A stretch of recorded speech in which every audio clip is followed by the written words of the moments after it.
Bom dia a todos. Esse tema, Cartas Vivas do Evangelho, foi retirado da revista Reformador, da Federação Espírita Brasileira, edição número 2247, de junho de 2016.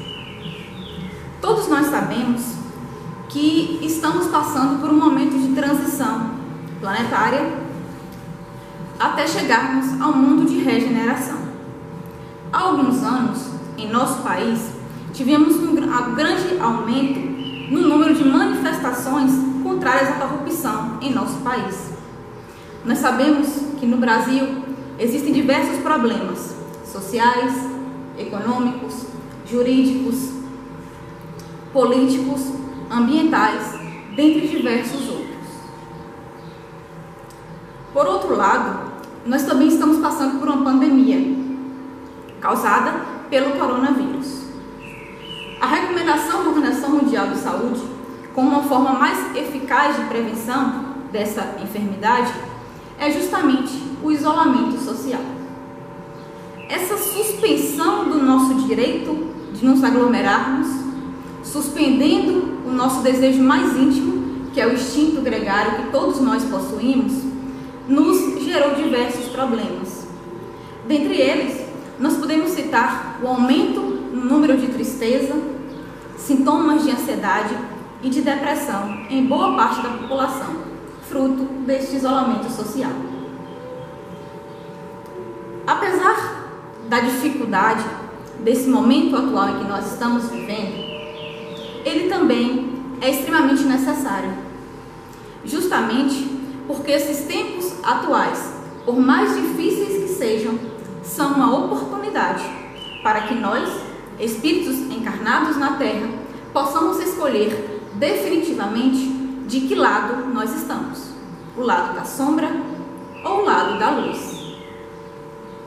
Ainda existem grandes pessoas, grandes almas que estão vinculadas a desvios morais, à falta de ética, ao egoísmo, às paixões mundanas e ao materialismo. E todos esses hábitos de boa parte da população, além de gerarem danos individuais, também geram danos a toda a coletividade. A corrupção é um exemplo claro disso, que nos afeta de forma direta. Então, todo esse cenário pelo qual nós estamos passando nos últimos anos define de forma clara esse mundo de provas e de expiações. Mas, por outro lado, também existem grande parte da população que, apesar de não serem perfeitas, estão buscando estar em sintonia com o bem, justamente porque não mais suportam tanta maldade, tanta violência, tanta injustiça, a criminalidade, a corrupção e tantas outras mazelas que assolam o nosso país e o nosso mundo. Só que não cabe o desejo dessas pessoas de fazerem um mundo melhor, porque a nova era de amanhã, esse mundo de regeneração, é construído no hoje.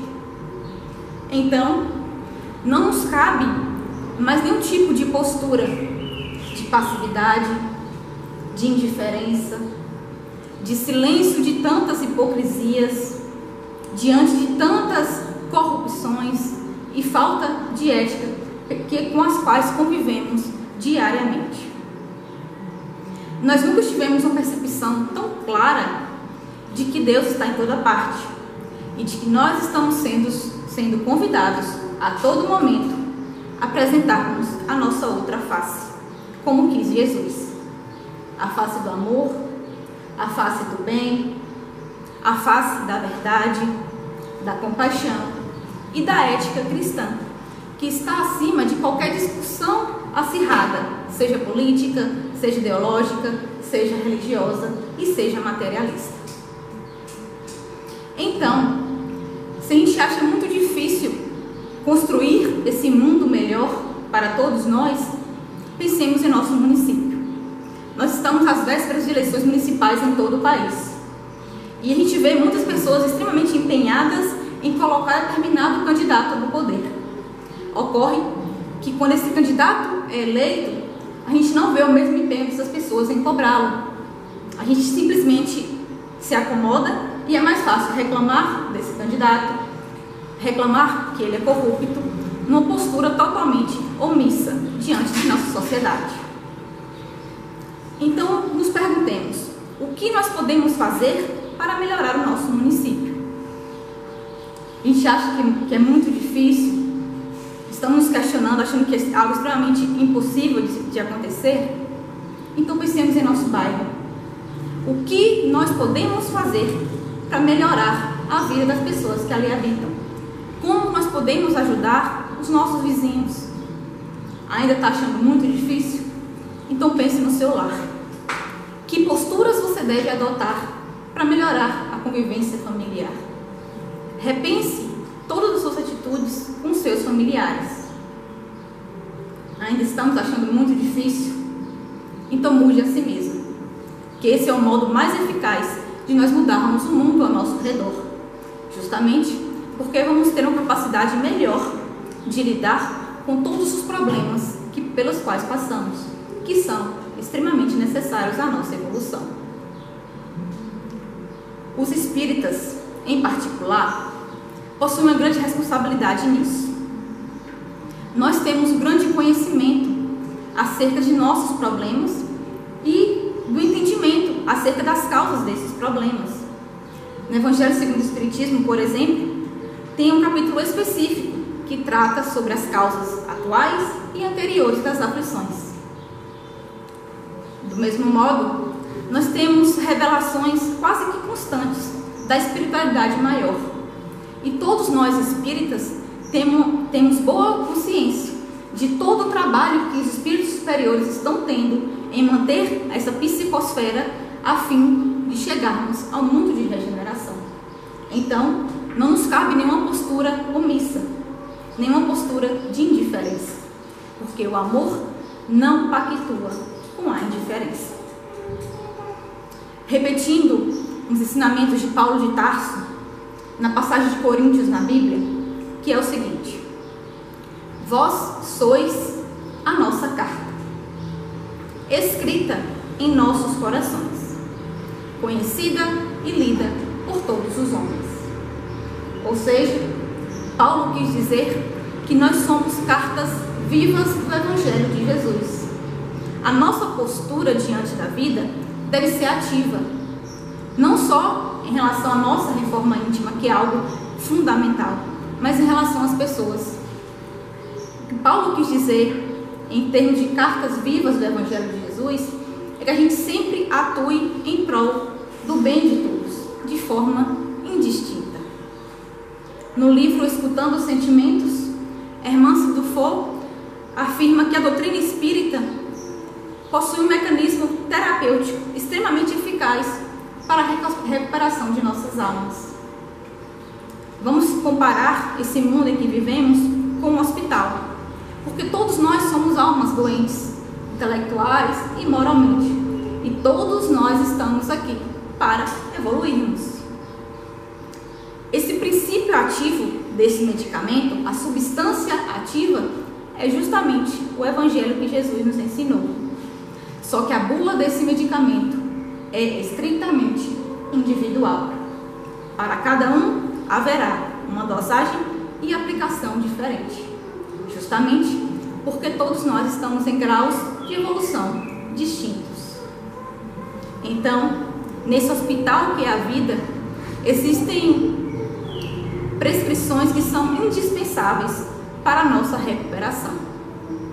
Dentre elas, nós podemos citar que a gente deve sempre valorizar a qualidade das pessoas ao nosso redor. O nosso foco não deve ser os problemas, os defeitos das pessoas, e sim o bom aproveitamento que nós fazemos e que as outras pessoas estão tentando fazer diante da sua vida. Valorizar a nossa saúde e a nossa recuperação é um ponto fundamental. Nós temos o melhor médico, que é Jesus, e ele nos deu o melhor exemplo. Se o nosso colega de enfermaria, seja ele um amigo, um familiar, um colega de trabalho, ou até mesmo pelas pessoas que se julgam nossos inimigos, não nos fazem bem, ou que a gente não concorde com essa pessoa, então que possamos no mínimo perdoá-la. Se a gente acha isso difícil, que pelo menos oremos por essas almas, já que cada um carece de um tratamento específico para as suas doenças morais. A nossa pergunta diária que nós devemos fazer é a seguinte: o que eu posso fazer hoje para a minha recuperação? E a resposta é quase imediata: doses elevadas de prece e de trabalho em prol do bem de todos. Então, que nós possamos sempre rogar a Deus forças para esse bom combate à falta de ética, à corrupção, que é tanto falada em nosso país, às injustiças, sejam elas quais forem, para nos amoldarmos as nossas ações sempre de acordo com o Evangelho de Jesus, não nos esquecendo de que a nossa cura virá do nosso coração, porque dentro de nós já temos todo o caminho a seguir para construirmos um mundo melhor, e que nós não vamos conseguir fazer esse mundo melhor sem sermos cartas vivas do Evangelho de Jesus, sempre focando em nosso melhoramento, em nossa reforma íntima e em fazer o bem a todos aqueles que estão ao nosso redor. Obrigada pela atenção. Bom dia. Como o tema foi anunciado, sonhos, tentaremos colocar algumas informações nesse breve espaço de tempo. Então, assim, nós dormimos pelo menos 1/3 de nossas vidas. Isso equivale a dizer que uma pessoa mais ou menos que tenha 60 anos já dormiu mais ou menos 20 anos. O sono é extremamente essencial para a nossa saúde, pois ele regula os nossos hormônios, nos dá vitalidade, forças para as atividades do dia seguinte, como também é através do sono que a nossa memória se consolida. Ou seja, tudo que nós vivemos no dia a dia, tudo que nós aprendemos é através do sono que essa memória dessas vivências se fixa no cérebro. Tanto é que a ciência hoje ela fala que as crianças que dormem mal, que têm uma qualidade ruim de sono, o impacto na aprendizagem é muito grande. Em relação às outras crianças que dormem bem, o nível de aprendizagem dessas crianças que não têm uma boa qualidade de sono assim, pode ser um nível bem inferior. E o sono, ele vai de níveis mais variados, desde o nível mais leve como o nível mais profundo. É exatamente no nível mais profundo do sono que os sonhos acontecem. E segundo a doutrina espírita, os sonhos podem ser de 3 tipos. O sonho fisiológico, que é o sonho mais ou menos como se fosse uma dramatização do que está acontecendo no nosso corpo físico no momento do sono. Por exemplo, se você está sentindo muito frio, é muito comum que você sonhe sentindo frio. Ou aquelas pessoas que têm incontinência urinária, é muito comum essas pessoas sonharem realizando essa ação fisiológica no sonho. E quando acordam ou assustam, está o lençol assim meio que molhado. E temos também o sonho psicológico, que é um tipo de sonho muito estudado, muito analisado profundamente nas pesquisas de Freud. Tanto é que são esses tipos de sonho que fazem parte hoje como um objeto, como um mecanismo de análise da personalidade de pacientes que frequentam os consultórios de psicanálise. Então, o sonho psicológico são sonhos que são frutos das nossas emoções, dos nossos sentimentos, dos nossos desejos mais inconscientes, das nossas frustrações. Então, esse tipo de sonho a gente tem justamente com a finalidade de equilibrar, de nos trazer equilíbrio psíquico. Mas nós temos também o sonho espiritual, que nada mais é do que, segundo os espíritos, do que a lembrança das vivências que nós que nós vivenciamos no mundo espiritual quando nós estávamos dormindo. Na questão 401, os espíritos falam a Allan Kardec que quando nós dormimos, os laços espirituais se afrouxam e o espírito ele goza de uma certa liberdade, percorre o espaço e se encontra com outros espíritos. E nesse encontro com outros espíritos, muitas vezes, muitos de nós nos reunimos para conversar, para unir forças, para sermos orientados, para estudar, para trabalhar. Muitos de nós, nas nossas vivências espirituais, através do sono, nós estamos participando de verdadeiras obras. E quando ao desencarnarmos, pode ser que nós encontremos essas obras já concluídas no mundo espiritual. Mas esses encontros com espíritos mais elevados, isso vai depender da nossa intenção, dos nossos sentimentos, dos nossos pensamentos e principalmente das nossas vivências aqui no mundo físico. Porque assim como é a nossa vida no mundo físico encarnados, assim também serão as nossas vivências espirituais. Ou seja, nós temos podemos dizer que nós temos duas faces de uma vida em que nós temos as nossas vivências aqui no mundo físico e ao dormir nós temos nossas vivências no mundo espiritual. Tal como nós vivemos no mundo físico, viveremos também no mundo espiritual. As nossas companhias espirituais, quando nós dormimos, nós atraímos essas companhias através da sintonia que nós temos. Se nós vivemos uma vida pautada no bem, com pensamentos equilibrados, com sentimentos puros em nossos corações, é claro que ao dormirmos, nós vamos estar em companhia com espíritos que estejam na mesma sintonia que a gente. E se nós vivemos aqui no mundo encarnado, no mundo físico, uma vida totalmente ligada aos prazeres mundanos, aos prazeres da carne, comumente nós vamos para o mundo espiritual, vamos nos encontrar com espíritos também que estejam desejando os mesmos prazeres que nós. Tanto é, no livro Missionários da Luz, André Luiz, ele vem nos falar de um fato muito interessante. Que um determinado curso estava acontecendo no mundo espiritual e que havia sido matriculado 300 encarnados. Mas nas aulas desse curso só apareciam exatamente 35 encarnados.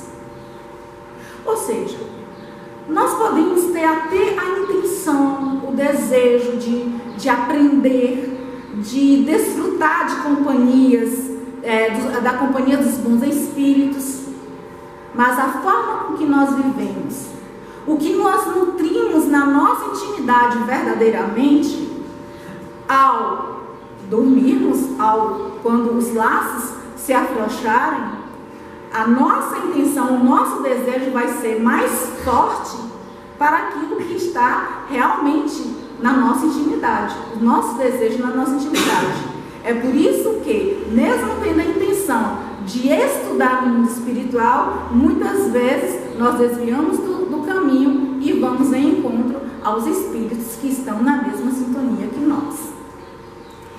Em relação aos sonhos espirituais, nós também temos chamados sonhos proféticos ou premonitórios. Os sonhos proféticos ou premonitórios são aqueles sonhos em que nós temos uma visão da vida futura, nossa, ou de alguém, ou de algum lugar, ou de uma determinada situação.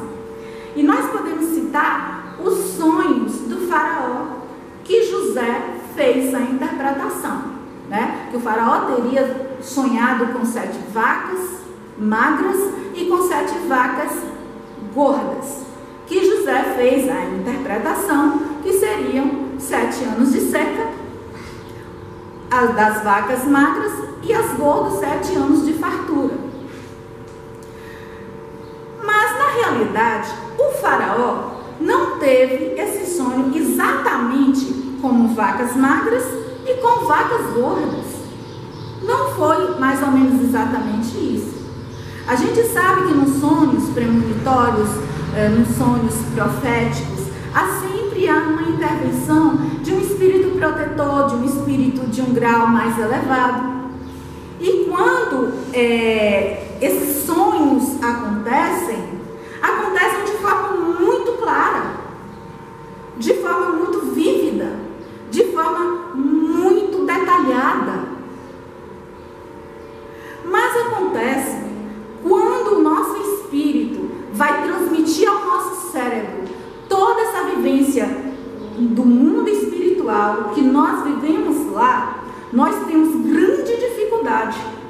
É por isso que o cérebro, ele decodifica essas informações de forma simbólica. Isso por quê? Porque o que nós vivenciamos no mundo espiritual não foi vivenciado, não foi captado pelos nossos 5 sentidos: visão, olfato, audição, paladar. Como não foi captado pelo nosso corpo físico, quando o espírito se liga definitivamente quando acordamos através do nosso corpo, o cérebro decodifica muitas vezes através do simbolismo. É por isso que tem muita gente que fala o seguinte: eu nunca sonho, eu nunca lembro dos sonhos. Todos nós sonhamos. Se a gente dorme, todo mundo sonha. Só que por conta dessa dificuldade, a gente às vezes não consegue transferir para o cérebro todas essas vivências no mundo espiritual que nós tivemos.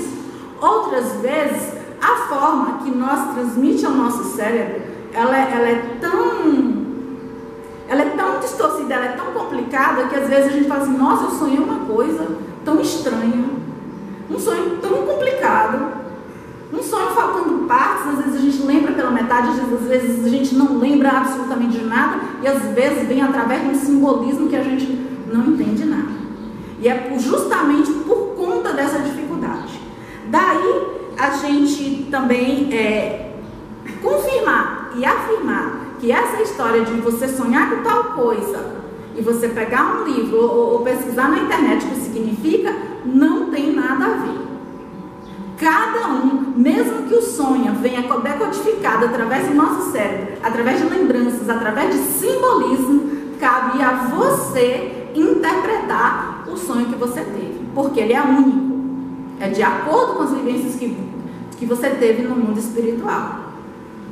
Mas isso nem sempre é assim. Existe pessoas que têm um tipo de mediunidade que se chama orinofania, que é essa mediunidade das pessoas lembrarem especificamente, detalhadamente, claramente de todas as vivências que você teve no mundo espiritual, de forma muito detalhada, de forma muito clara, que chega a ser que você sabe que você teve até um sonho colorido, de cores e tudo, de cheiros, sabores e tudo. Então, tem essas pessoas que têm esse tipo de mediunidade. E um exemplo desse é José, o pai de Jesus. José tinha esse tipo de mediunidade quando o anjo Gabriel, o guardião, o protetor dele, sempre vinha visitá-lo em sonhos, dar orientações acerca dos cuidados que ele deveria ter com Jesus quando Jesus era criança, ele via isso de forma muito clara, de forma muito específica. Mas, no entanto, nem todos nós temos esse tipo de mediunidade. O que é importante é a forma com que nós vivemos aqui no mundo físico, nós vamos ter também a nossa vivência similar no mundo dos espíritos quando nós dormimos.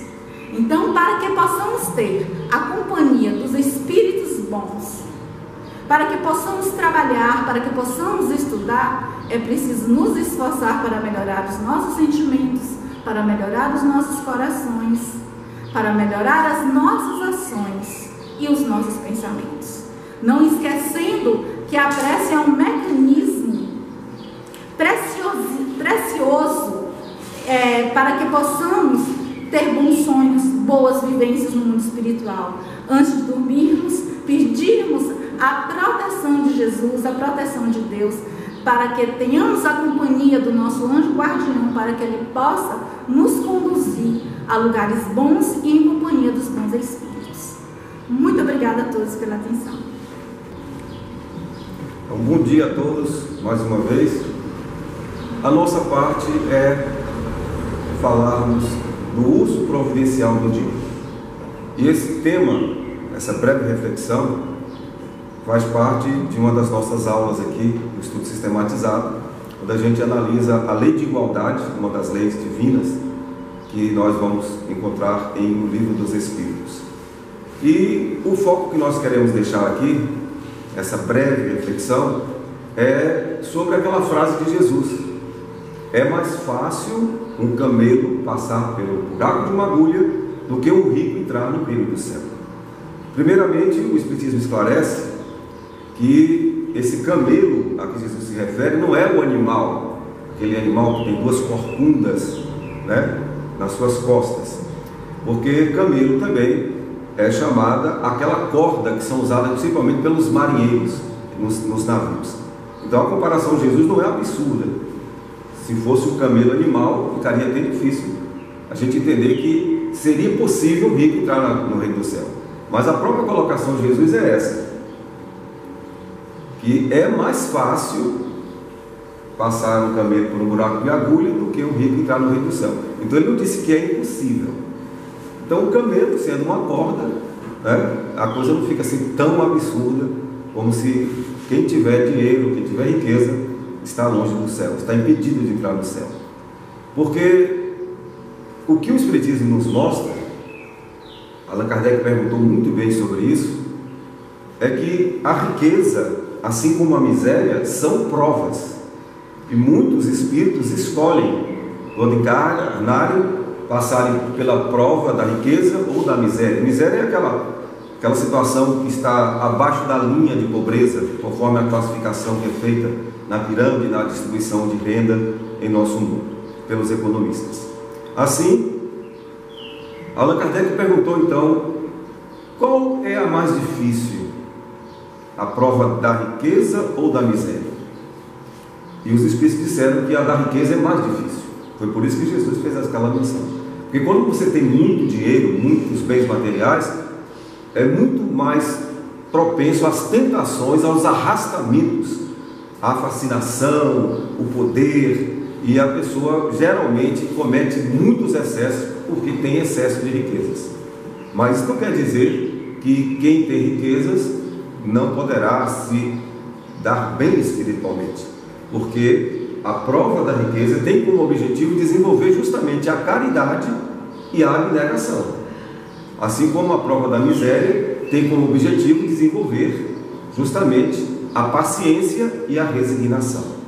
Quando quem está na linha de miséria não consegue desenvolver paciência e resignação, entra no processo de revolta, o que não é bom. E quando a pessoa é muito rica e não pratica a caridade, nem entra naquele processo de esquecer de si, de ser o centro da atenção para pensar nos outros, também vai complicar a sua vida espiritualmente. Mas o que a gente quer deixar aqui bem claro é que existe sim o uso do dinheiro muito bem feito em várias situações. Eu mesmo poderia citar inúmeros casos que eu conheço, que vocês conhecem, de pessoas que administram fortunas e não se deixam apegar pelas fortunas, ao contrário, trabalham mais do que todo mundo para que os seus empreendimentos gerem emprego, gerem crescimento em todas as áreas da ciência, da construção e assim por diante, na área de educação principalmente, né? Bill Gates, por exemplo, só para citar rapidamente, é um desses casos. Antônio Hermílio de Moraes também é um desses casos aqui no Brasil. Mas eu vou contar aqui um caso que ainda faz parte desse livro que eu estou refletindo, como eu tenho falado em todas as últimas palestras, o livro de Amália Soler, essa escritora espanhola, do livro Contos Espíritas, em que ela também fala de uma experiência que a deixou encantada. Foi quando ela conheceu numa cidade praiana, lá próxima à cidade de Valença, e ela conheceu uma senhora chamada Laura. Estava com a idade aproximada de 60 anos, e ela herdou uma fortuna enorme. Seu marido era um comerciante muito próspero, e os negócios de família continuavam indo muito bem, e ela morava numa casa lindíssima, uma fazenda muito bem montada em todos os sentidos, com respeito ao meio ambiente, com um processo de preservação da natureza, com plantas de todos os tipos, ornamentais, horticultura, e assim era um lugar esplendoroso, típico mesmo de uma pessoa que tinha muito dinheiro. Mas o interessante é que a Amália conheceu Dona Laura, que estava numa tarde refletindo, meditando à beira-mar, e a Amália estava passando férias naquela localidade, ia ficar ali mais ou menos um mês, e aí conversaram numa caminhada à beira da praia, e até que começou ali uma amizade, duas senhoras distintas, e Laura convidou a Amália para ir até a sua casa. A Amália ficou encantada com o que viu, mas o que a encantou mesmo não foi isso. É que dentro da casa enorme, Dona Laura e seus 3 filhos, uma filha e 2 rapazes, eles montaram um hospital de primeira linha dentro da casa.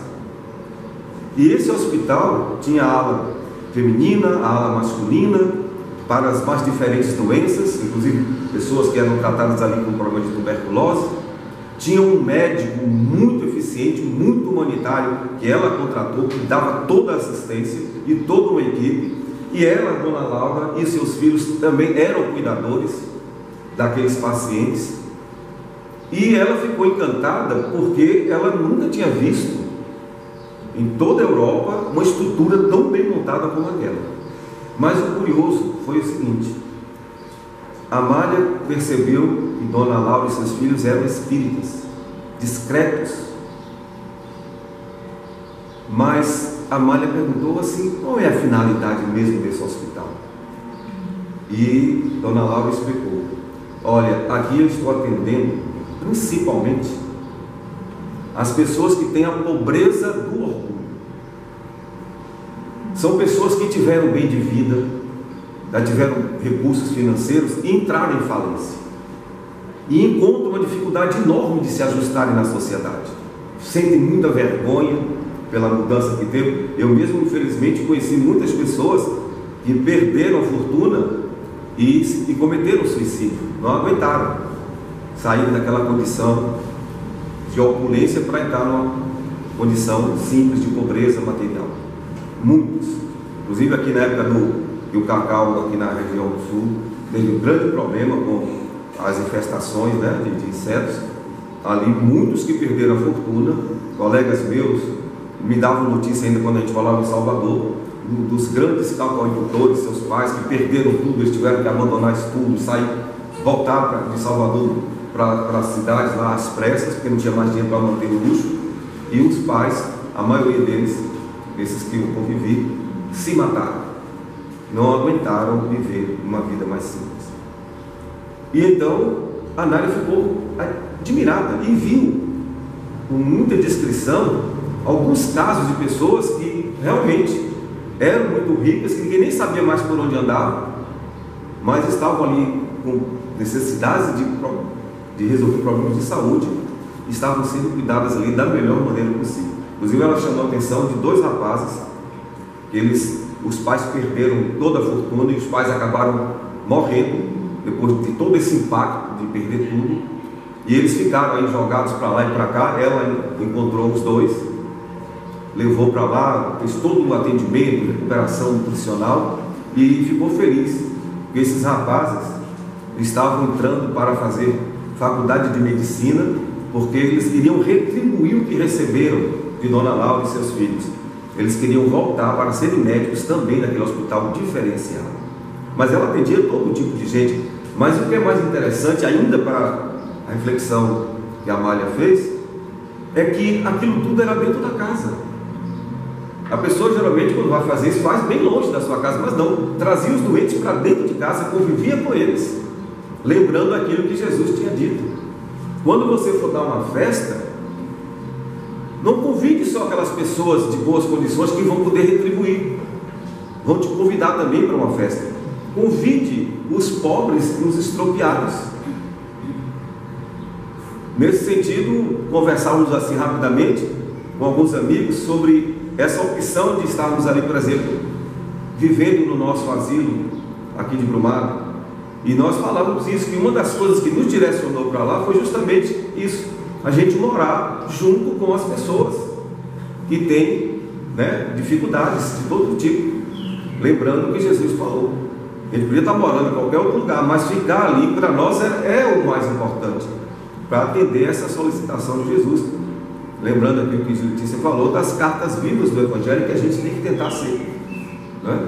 Algumas pessoas até nos criticam, acham ter, enfim, coisas bobas que se falam por aí, mas a gente ficou muito contente de ver essa história de Dona Laura. Eu também fiquei muito admirado, por isso que eu estou aqui contando essa história, porque existem pessoas sim que sabem fazer um bom uso do dinheiro. Não quer dizer que quem tem dinheiro está condenado a ir para o inferno, de jeito nenhum. E todos nós aqui no Espiritismo estamos também vivendo um problema social que a gente está enfrentando. Tem muita gente que está vivendo a pobreza do orgulho nessa fase difícil. Pessoas que perderam o emprego. Aí o Evangelho segundo o Espiritismo nos fala do infortúnio oculto. E tem um caso aqui de uma senhora também, que muito rica, e ela saía com a filha para procurar aqueles pais de famílias que estavam doentes, procurava as famílias que estavam passando necessidade, porque o pai já não tinha mais um emprego, não tinha condições de trabalhar, e ia assim, procurando essas pessoas que tinham até vergonha de pedir. E aqui em Brumado, nesse momento, a gente está vivenciando isso também. Tem muitas famílias que nós cadastramos no nosso programa de cestas básicas, que continua de pé, que perderam o emprego. São pessoas que tinham uma vida de classe média normal e hoje perderam tudo. Já teve uma situação de que agora o auxílio emergencial não poderá ser dado para quem tiver um patrimônio de 300 mil. Pois eu conheço pessoas aqui no Brumado que têm casas que valem mais de 300 mil, mas estão todos desempregados. E a gente faz de um jeito muito discreto para fazer pelo menos o alimento chegar. Isso está acontecendo aqui, exatamente no nosso quadro, né, de atividades sociais que o Espiritismo desenvolve em nossa cidade. Então é isso, são essas reflexões que a gente deixou assim espalhadas, né? Porque cada um é que tem que ter o escrúpulo de dizer a si mesmo o que vai fazer com o que a gente está aprendendo no Espiritismo, o que a gente está aprendendo sobre o Evangelho, sobre a caridade. Nós, já foi dito aqui agora, sabemos muito sobre tudo. O Espiritismo nos deixou pessoas extremamente esclarecidas, mas os Espíritos também, eles não vão dizer o que é que nós devemos fazer. Deixa a cada um a consciência e a liberdade de dizer como é que vai se abnegar, como é que vai entregar o seu dinheiro, como é que vai entregar o seu tempo, para realmente compor esse quadro de confraternização, que é o que se espera que aconteça, para que o mundo um dia seja assim, um mundo onde ninguém mais saia de casa para prejudicar o outro, onde todo mundo só pense o bem, só pratique o bem, e aí, por isso acontecer, todos nós seremos felizes juntos. Muito obrigado a todos pela respeitosa atenção.